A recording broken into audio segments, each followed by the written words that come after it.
नाज़रीन ख़बर ॾियूं पिया कि कादरपुर ड्रेनेज सिस्टम जे तलाउ वारे ज़मीन ते मुबैना कब्ज़ो कंदड़नि ख़िलाफ़ शहरियुनि जो एहतिजाज।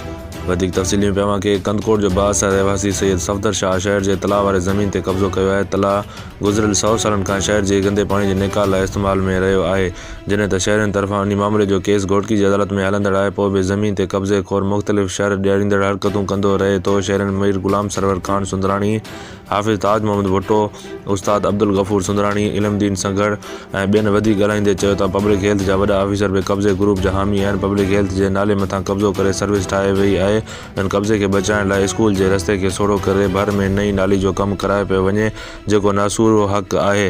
उन कब्ज़ा खोर ऐं पब्लिक हेल्थ इंजीनियर डिपार्टमेंट जे ठॻियुनि ख़िलाफ़ शहरी रोड ते निकिरी एहतिजाज कयो। शहरनि वज़ीर आला सिंध ऐं कमिश्नर सकर खे अपील कयो त मामले जो नोटिस वठी कादरपुर जे रहवासियुनि सां इंसाफ़ कयो वञे।